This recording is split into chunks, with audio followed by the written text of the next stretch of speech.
Happy marriage life. Congratulations Anandarao గారు. అమ్మాయి పెళ్లి చాలా ఘనంగా జరిపించారు. Thank you sir, thank you very much. చూడు గోపి, వచ్చే గెస్ట్ నువ్వు కాస్త జాగ్రత్తగా రిసీవ్ చేసుకో. వాళ్ళకి ఏ లోపం లేకుండా చూ. అలాగే. Namaste sir. Namaste. Thank you. నమస్తే.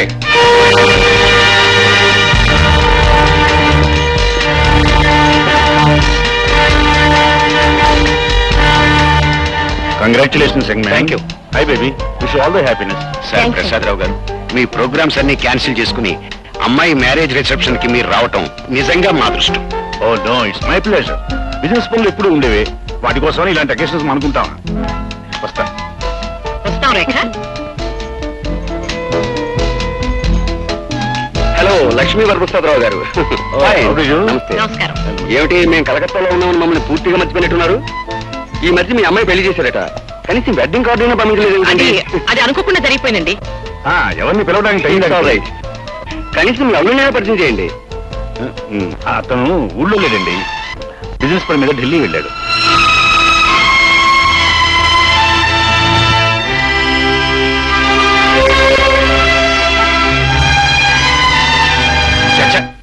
రాను రాను సొసైటీలో నలుగురు మధ్యకి వెళ్ళడం కూడా ఇబ్బంది అయిపోతుంది. మా అల్లుడికి మామూలు మెకానికల్ ఎలా చెప్పుకుంటాం, చెప్పకుండా ఎంతకాలం దాచుకుంటాం. నిజమేనండి, ఇవాళ పెద్ద మనుషుల మధ్య ఏదో మాట చెప్పి తప్పించుకున్నారు. రేపో మాపో నిజం బయటపడితే తలెత్తుకు తిరగలేం. ఏదో విధంగా అతని అంతస్తుని మనమే పెంచాలండి.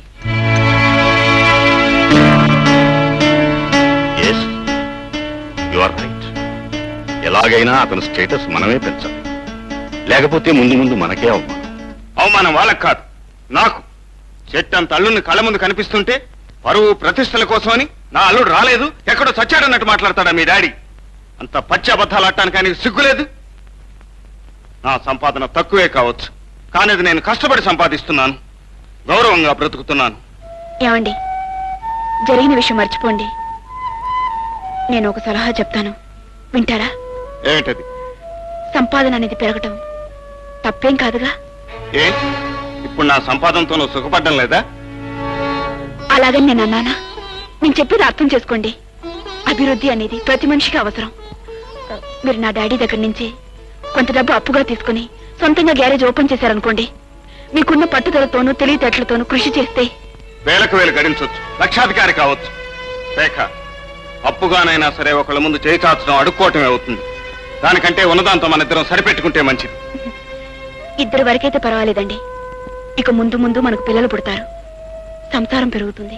పుట్టబోయే పిల్లల్ని వాళ్ళ అమ్మని ఎలా చూసుకోవాలో నాకు బాగా తెలుసు.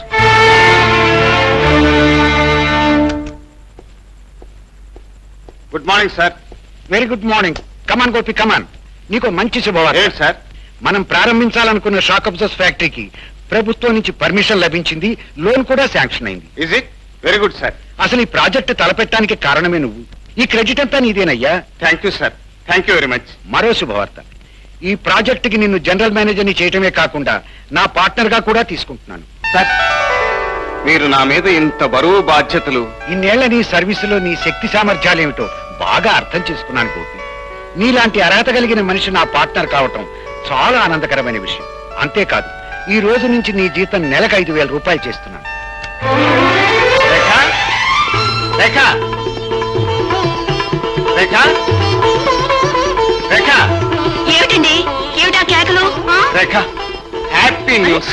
అయ్యో, ఏమైందండి? ఏం చెప్పండి. I love you darling. I like you so much. Happy news, very very happy news. ఏమైంది అసలు? నాకు ప్రమోషన్ వచ్చింది డార్లింగ్, ప్రమోషన్. కొత్తగా పెట్టబోయే ఫ్యాక్టరీలో మనకు పార్ట్నర్షిప్ ఇచ్చారు. ఇవాళ నుంచి నా జీతం ఎంతో తెలుసా? 5,000. 5,000? అవును, అక్షరాల 5,000 రూపాయలు.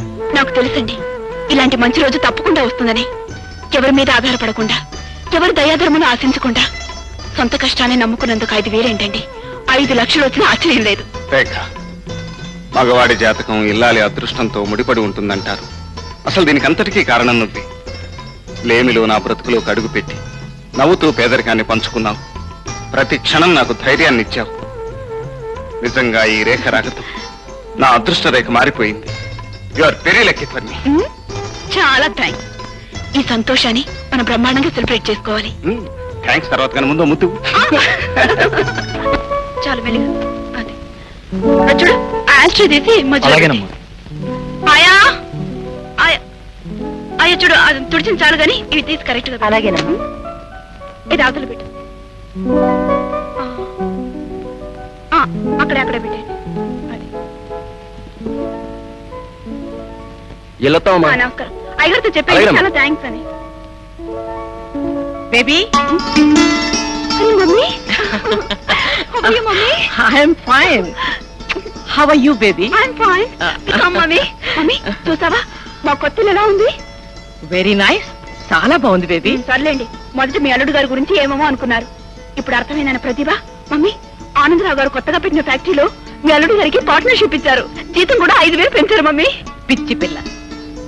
ఆనందరావు మీ ఆయనకి పార్ట్నర్షిప్ ఇవ్వడం, అతని హోదాని పెంచడం, 5,000 జీతం ఇవ్వడం, వీటన్నిటికీ కారణం మీ ఆయన ప్రతిభ కాదు, మీ డాడీ దయాధర్మం. డాడీయా? ఎందుకు అలా చేశారు మమ్మీ? ఎందుక? కూతురు సుఖపడాలనే కోరికతోనూ, అల్లుడి అంతస్తు పెరగాలనే ఉద్దేశంతోనూ, సొసైటీలో మా పరువు ప్రతిష్టలు నిలబడాలనే తాపత్రయంతోనూ చేశారు. అండర్స్టాండ్? మమ్మీ డాడీ పని చేసింది అంత మంచిది కాదనుకుంటాను. రేపెప్పుడైనా మీ అల్లుడి గారికి ఈ విషయం తెలిస్తే మరేం కోపం మునిగిపోదు. నువ్వు అనవసరంగా ఏం వరి అవ్వకు. అన్నట్టు రేఖ, సుశీలాంటిని వాళ్ళ అమ్మాయిని అల్లుణ్ణి మీ ఇంటికి డిన్నర్కి రమ్మని నేను పిలిచాను. మమ్మీ వాళ్ళు వస్తున్నారు. అది కాదు మమ్మీ, మీ అల్లుడి గారికి ఒక మాట కూడా చెప్పకుండా. వాట్? నువ్వు నీ రిలేటివ్స్ ని డిన్నర్కి పిలవడానికి కూడా మీ ఆయన పర్మిషన్ అడగాలా? ఇది నీ ఇల్లు. నీ వాళ్ళని ఇక్కడికి పిలిచే అధికారం, హక్కు నీకున్నాయి. మమ్మీ ఒక మాట. ఇంకేం మాట్లాడకు. వాళ్ళని తీసుకుని సాయంకాలం నేను ఇక్కడికి వచ్చేస్తాను. డ్రింక్స్, డిన్నర్ అన్ని నేనే అరేంజ్ చేస్తాను. Baby good morning sir. Good morning. అయ్యగారు ఆఫీస్ లో ఉన్నారా? ఉన్నారండి. వరప్రసాదరావు గారు, నా జీవితాంతం మీకు రుణపడి ఉంటాను. తమరు దయతలిచి ఫ్యాక్టరీ పెట్టుకోవటానికి లక్షలు అప్పించారు. గవర్నమెంట్ లో మీ ఇన్ఫ్లుయెన్స్ ఉపయోగించి లైసెన్స్ తెప్పించారు. మీకు ఎలా కృతజ్ఞతలు చెప్పుకోవాలో నాకు తెలియటం లేదు. మిస్టర్ ఆనందరావు, నేను మీకు సహాయం చేసింది మీ కృతజ్ఞతల కోసం కాదు, నా అల్లుడి కోసం. నా అల్లుడి గోపి స్టేటస్ పెరగాలని, అతనికి సొసైటీలో గుర్తింపు రావాలని, గౌరవ ప్రతిష్టలు దక్కాలని మీకు సహాయం చేశాను. తెలుసు బాబు, నాకు తెలుసు. అందుకే మీరు చెప్పినట్టుగానే అతనికి ఫ్యాక్టరీలో పార్ట్నర్షిప్ ఇచ్చాను. నెల 5,000 రూపాయలు జీతంగా ఏర్పాటు చేశాను. ఆనందరావు గారు, నన్ను జనరల్ మేనేజర్ని చేసింది నా శక్తి సామర్థ్యాలు చూసి కాదు. నాకు 5,000 జీతం ఇచ్చేది నా శ్రమకు ఫలితం కాదు. గోపి, నేను చేస్తున్న ఉద్యోగం వరప్రసాదరావు గారి దయ అన్నమాట. నేను తీసుకుంటున్న జీతం వరప్రసాదరావు గారి ధర్మం అన్నమాట. గోపి, నువ్వు పొరబడుతున్నావు. మొదటి నుంచి నీ తెలివితేటల్ని గుర్తించాను, గౌరవించాను. కానీ ఈ రోజు నా తెలివితేటల్ని, వ్యక్తిత్వాన్ని ఈ లక్షాధికారి సొమ్ముకు అమ్మేశారు. అంతేగా? గోపి, అర్థం లేకుండా ఆవేశపడి నేను నీకేదో అన్యాయం చేసినట్టు మాట్లాడు. నేను ఏం చేసినా నీ బాగు కోసం, నీ భవిష్యత్తు కోసం కాదు. మీరు చేస్తున్నది నా బాగు కోసం కాదు, నా భవిష్యత్తు కోసం కాదు. మీ పరువు కాపాడుకోవటానికి, మీ ప్రతిష్టకు భంగం రాకుండా ఉండటానికి. మీ అల్లుడు ఓ చిన్న గ్యారేజ్ లో పనిచేస్తున్నాడంటే మీకు చిన్నతనం, ఓ చిన్న కొంపలో కాపురం ఉంటున్నాడంటే మీకు అవమానం. అందుకే ఏదో ఒక విధంగా నాకు సిరి సంపదలను చుట్టబెట్టి, పరువు ప్రతిష్టలను కట్టబెట్టి, మీతో సమానంగా ఐశ్వర్యం అనే అన్నలు వెక్కించి ఊరేగించాలనుకున్నారు. అందుకే ఈ పని చేశారు. అవును, డబ్బును గౌరవించి డబ్బుకు లొంగిపోయే ఈ సంఘంలో అందరికంటే నాకు ఎత్తైన స్థానం ఉంది. నా అల్లుడు అయిన నువ్వు నీ పేదరికంతో నా పరువుని దెబ్బతీసి నన్ను నలుగురిలో నవ్వులు పాలు చేస్తావనే భయంతోనే నిన్ను ఐశ్వర్యంలో నిలపాలనుకున్నాను. అది కాదని పేదరికమే పరువు ప్రతిష్ఠ అనుకుని, అడుక్కు తినడమే ఆత్మగౌరవం అనుకుని మూర్ఖత్వంలోనే నువ్వు బతుకుతానంటే అది నీ దురదృష్టం, నీ దౌర్భాగ్యం. పరాయి వాళ్ల దయాధర్మాల మీద పరువు ప్రతిష్టలు పెంచుకోవాలనుకోవటం ఆత్మాభిమానాన్ని అమ్ముకోవటమే అవుతుంది. కేవలం రూపాయి విలువే తెలిసిన మీకు ఆత్మగౌరవం విలువ ఏనాటికే తెలియదు. ఆత్మగౌరవం ఉన్న నేను మీ కల్లుడు కావటం మీ అదృష్టం. ఐశ్వర్యం మాత్రమే ఉన్న మీరు నాకు మావ కావటం నా దురదృష్టం.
Gopi, welcome to home. Welcome.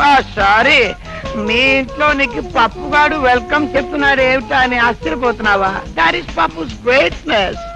Hello Gopi. ఏమిటయ్యా గోపి, ఇంత ఆలస్యంగా వచ్చావు? There you are aunty. Mr Gopi, what all this?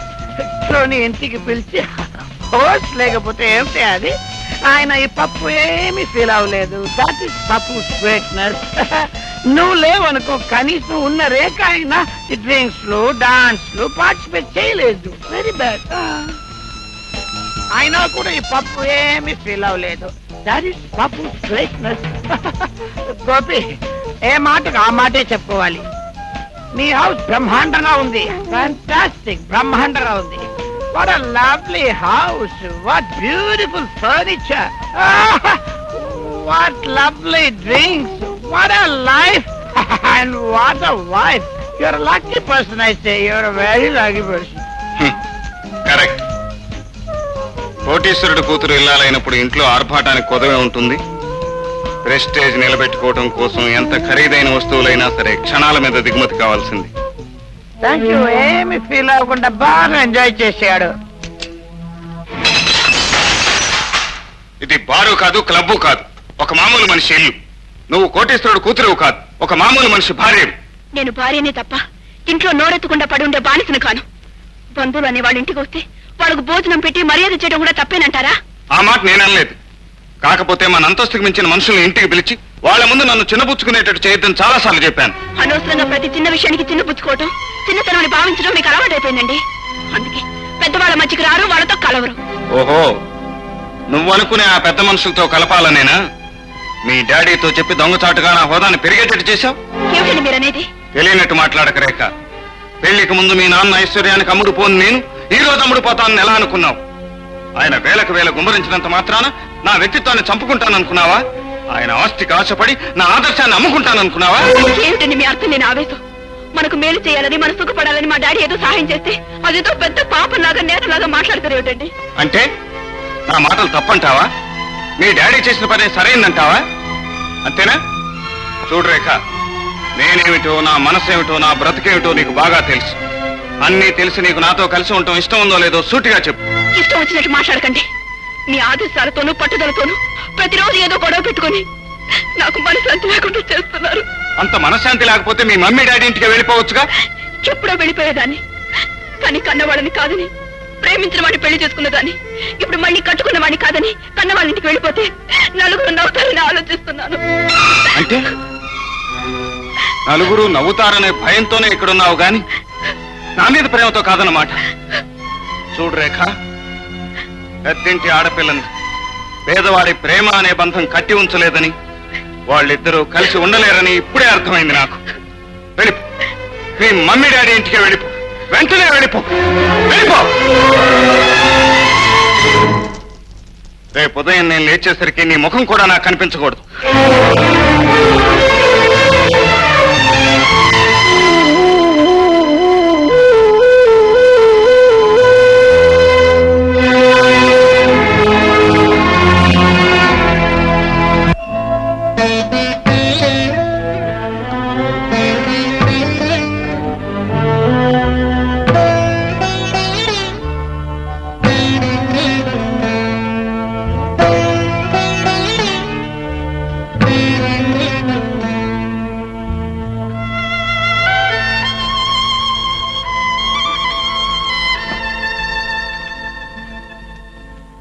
Baby, దించుకున్న నీ తల, ముంచుకొచ్చే నీ దుఃఖం చూస్తూ ఉంటే మేము ఊహించిందే జరిగిందని అర్థం అవుతోంది. ఇప్పుడు అర్థమైందా బేబీ? పిల్లల పెళ్లి విషయంలో పెద్దవాళ్ళు ఎందుకు నిర్ణయాలు తీసుకోవాలో అర్థమైందా? పరుగులు తీసే మీ వయసు ఎదురు దెబ్బ తినకూడదనే పెద్దవాళ్ళ తాపత్రయం. మా మాట కాదని నువ్వు వేసిన అడుగు వల్ల నువ్వు పొందిందేమిటో పోగొట్టుకున్నదేమిటో ఒక్కసారి నీకై నువ్వే ఆలోచించుకోమ్మా.